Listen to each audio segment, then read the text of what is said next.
kumpletong tauhan ng nobelang El Filibusterismo. Si Muon, isang napakayamang mang-alahas na kaibigang matalik at tagapayo ng Kapitan General. Makapangyarihan siya kaya iginagalang at pinag-iilagan ng mga Indio at maging mga praile.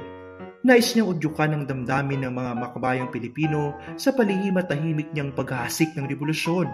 Linisin ang bayan at lipulin ang lahat ng masasama kahit siya inuusig ng kanyang budhi sa paraang kanyang ginagawa. Kapitan General, hinirang siya ng Espanya bilang pinakamataas na pinuno ng pamahalaan. Sinasabi niyang kailangang pagbutihin ang kanyang tungkulin at gawain. Nais niyang magpakita ng kasipagan at pagpapahalaga sa oras, kaya ginagawa niyang importanteng pagpapasya habang naglilibang at sa pagmamadali, larawan siya ng pinunong pabigla-biglang humatol. Hindi niya alintana ang kapakanan ng kanyang pamunuan, salungat siya lagi sa pasya ng mataas na kawani. Mataas na kawani. Siya ay isang Kastila at mataas na kawani ng pamahalaan na kagalang-galang, tumutupad sa tungkulin, may paninindigan at may pananagutan. Siya ay may mabuting kalooban para sa kapakanan ng mga makabagong mag-aaral na nagsusulong ng pagtuturo ng wikang Kastila. Lagi siyang salungat kapag hindi pinag-iisipan at di mabuti o di pinag-aralang masusi ang panukala ng mga opisyal at kawani. Maging ang pasya ng Kapitan General ay kanyang tinutuligsa kapag ito ay hindi marapat at mabuti. Siya ay mapanuri at makatarungan. Padre Florentino. Isang mabuti at kagalang-galang na paring Pilipino si Padre Florentino, kahit pinipilit lamang siya ng inang maging lingkod ng Diyos dahil sa kanyang panata. Siya ang kumukupkup sa pamangking si Isagani nang maulila sa magulang. Padre Bernardo Salve. Isang paring Pansiskano na pinakikinggan at inigalang ng iba pa niyang kasamang praile. Siya ay mapag-isip, umiibig siya ng lubos kay Maria Clara at kumpisor ng dalagang ito ni Kapitan Tiago. Padre Hernando Sibila, isang matikas at matalinong paring Dominiko. Siya ang vice-rektor ng Universidad ng Santo Tomas. Salungat siya sa pagpasa ng panukala upang makapag-aral at matuto ng wikang Kastila ang mga mag-aaral. Padre Irene, isang paring kanonigo na minamaliit at di gaanong iginagalang ni Padre Camora. Siya ang nilapitan ng mga mag-aaral upang mamagitan at maipasa ang panukalang magkaroon ng akademya sa pagtuturo ng wikang Kastila ang mga estudyante. Naging tagaganap siya ng huling habilin ng kaibigang si Kapitan Tiago. Padre Fernandez, isang paring Dominiko na bukas ang isip sa pagbabago lalo na sa edukasyon ng mga mag-aaral. Sang-ayon siya sa adhikain ng makabagong estudyante sa pag-aaral ng wikang Kastila. Hindi siya nalulugod sa tiwaling gawain ng mga pinuno at kawani ng pamahalaan at ng kapwa niya praile. Padre Camora, isang batang paring Franciscano na mahilig makipagtungayaw kay Ben Saib sa kung ano-anong mga bagay na maibigan. Siya ang kura ng Tiani. Wala siyang galang sa mga kababaihan, lalo na sa magagandang dilag. Padre Melon, isang paring Dominiko na propesor sa pisika at kemika. Mabuti siyang pilosopo at bantog siya sa husay sa pakikipagtalo, subalit hindi niya lubusang maiparanas o maituro ng mahusay ang aralin sa mga mag-aaral.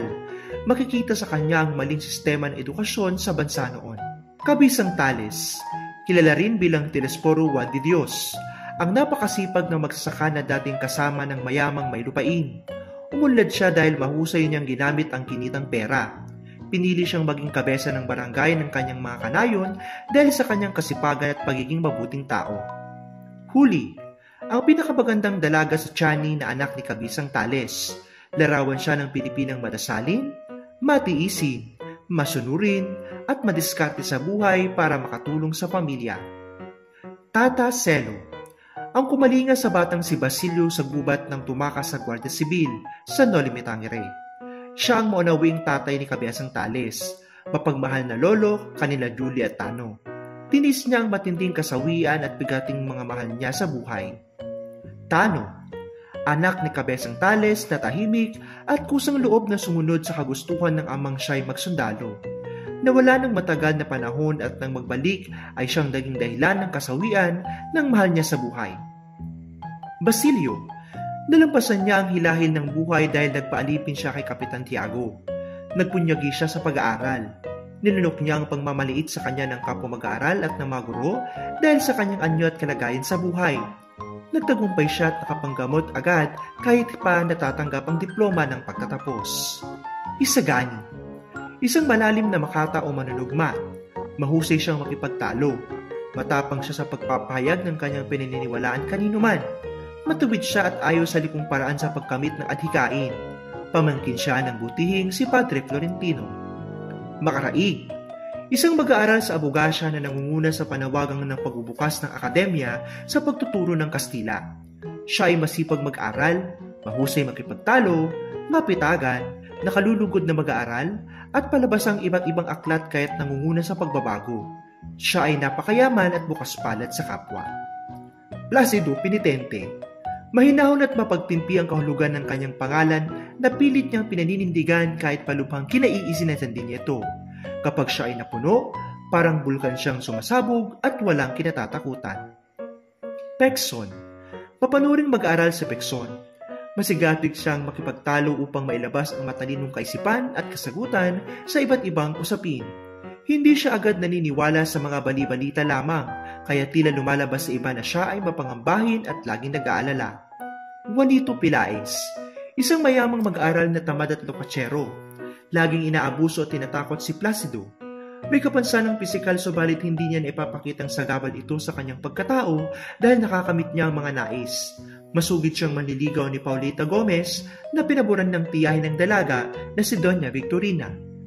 Sandoval. Isang tunay na Espanyol si Sandoval na lubos na kaisa sa adhikain ng mga estudyanteng Pilipino. Mahiling makipagdebate ng kahit anong paksa upang siya ay hangaan, nais niyang mailabas ang katotohanan sa isang usapin. Tadeo. Siya ay mag-aaral na lubhang tamad at laging nagsasakit-sakitan tuwing makikita ng propesor. Hanggang niyang laging walang pasok sa paaralan upang makapaglakwat siya. Siya ay may kahambugan, walang ambisyon sa buhay, at malaswang magsalita. Nagdudunong-dunungan siya at nagyayabang sa walang muwang na nilalang. Paulita Gomez. Isang masayahin at ang napakagandang dalagang hinahangaan ng karamihang lalaki. Pamangkin siya ni Doña Victorina at kasintahan ni Isagani. Larawan siya ng dalagang laging maayos at maalaga sa sarili. Doña Victorina. Larawan si Doña Victorina ng isang Pilipinang walang pagpapahalaga sa kanyang sarili.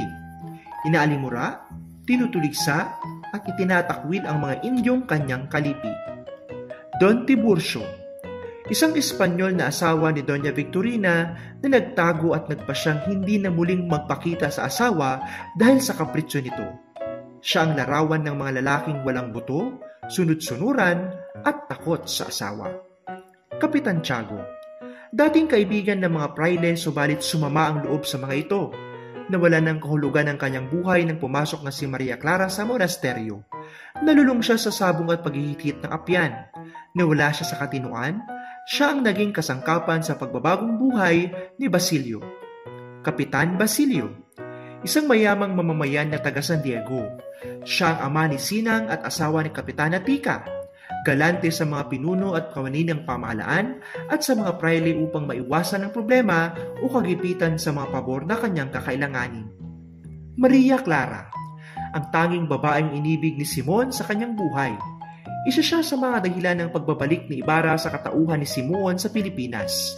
Nais niyang kunin at itakas si Simeon sa monasteryo. Don Custodio. Nakapag-asawa ng maganda at mayamang mistisa. Umangat ang kanyang posisyon hanggang naging opisyal na tagapayo ng Kapitan General dahil sa likas niyang talino. Ben Saib. Ang mamamahayag na malaya raw mag-isip. Minsan ikakatuwa ang paksang nais niyang isulat magkaroon lamang ng ilalathala. Mababa ang pagtingin niya kay Padre Camorra. Siya ang utak sa lumalabas sa magaganda at mabubuting balita tungkol sa Kapitan General at sa iba pang matataas na opisyal upang mapalapit siya sa mga ito. Kabesang Andang. Buting ina ni Placido Penitente. Kahit balo na, matyaga niyang pinag-aral ng anak. Naghigpit siya ng sinturon para sa sariling mabigyan lamang ang edukasyon ng anak. Siya ay larawan ng ulirang magulang dahil sinisuguro niyang matutugunan ang mga pangangailangan ng anak. Quiroga. Isang mayamang insek na mga ngalakal. Halos kontrolado niya ang takbo ng kalakalan. Iniaangkop niya ang ugali depende sa kanyang kaharap. Isinusulong ni Quiroga ang pagkakaroon ng konsulado ng mga insek sa bansa sa nobelang ito. Don Timoteo Pilaes. Siya ang ama ni Juanito Pilaes. Larawan siya ng mapandustang mga ngalakal. Siya ang nakabili ng tahanan ni Kapitan Tiago sa murang halaga. Naging kasosyo siya sa negosyo ni Simuon. Mr. Leeds, mahusay sa mahika. Napaniwala niya ang mga manunood. Nagamit siya upang mausig ang budhi ni Padre Salve sa kanyang palabas. Kapitan ng barko. Isang veteranong marinero ang kapitan ng barko. Siya ay may malawak na karanasan sa paglalakbay sa iba't ibang panig ng mundo, lulan ng matutuli na malalaking barko noong kanyang kabataan, subalit nagpapatakbo ng mababang uri ng barko sa kanyang pagreretiro. Sino? Ang kutserong 2 ulit na nahuling Guardia Sibil bago mag-Noche Buena dahil sa wala siyang sedula at wala rin ilaw ang kanyang kalesa. Naging kutsero siya ni Simuon sa huli at naging kasapi sa lihim niyang kilusan. Camarón Cosido. Ang tanging nilalang na walang pakialam sa pinagkakaguluhan ng lahat sa syudad ng opera mula sa Pransya. Dati siyang mamamahayag at anak ng kilalang pamilyang Espanyol, subalit sa kadahilan ng hindi nabanggit sa nobela, ay namuhay ng maralita at namamanimos. Tio Kiko. Isang matandang pandak na buhay ang mata. Nabubuhay sa pagbabalita ng mga palabas at pagpapaskil ng mga anunsyo. Kaibigan siya ni Camarón Cosido. Isa siyang mahirap na Indio. Iba pang mga tauhan sa nobelang El Filibusterismo. Maestro, ang guro sa Tiani na naging mahusay sa paggawa ng paputok. Kalihim, ang tagatala at tagapagpaliwanag ng mahalagang usapin sa Kapitan General upang mapag-usapan, maipasa o may basura.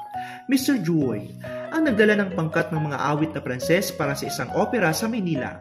Hukom pamayapa, mabalasik, magaspang ugali, may pagnanasang tumingin sa babae at hinihinga ng tulong ni Hermana Bali at Julie upang mapalaya si Basilio. Kababayan ni Tadeo, baguhan sa lungsod, mausisa, walang muwang sa maraming bagay, mapaniwalain at madaling nabola at napayabangan ni Tadeo. Orenda, masipag at mayamang mag-aalas ng Santa Cruz. Tinay, dalagitang nakalaro ni Isagani ng sungka. Chichoy, ang nakasaksi ng mga pangyari sa kasalan na siyang nagkwento sa mga tao sa tahanan ng mga Orenda. Mumoy, matanda na magkakapatid na Orenda, kasintahan ni Sensya. Sensya, maganda, masiglang dalaga at palabiro. Kapitana Loleng, masipag at matalinong kapitana. Kapitan Toringoy, si Domingo na walang inatupag kundi ang pumasyal at mapagkatuhan samantalang nagtatrabaho ang kanyang pamilya. Tia Tentay, tiyahin ni Nasensya na nagsibing demonyo si Simaon na nabili ang kululuwan ng mga Kastila. Binday, isa sa mga dalagang Orenda, tapat at kaibig-ibig.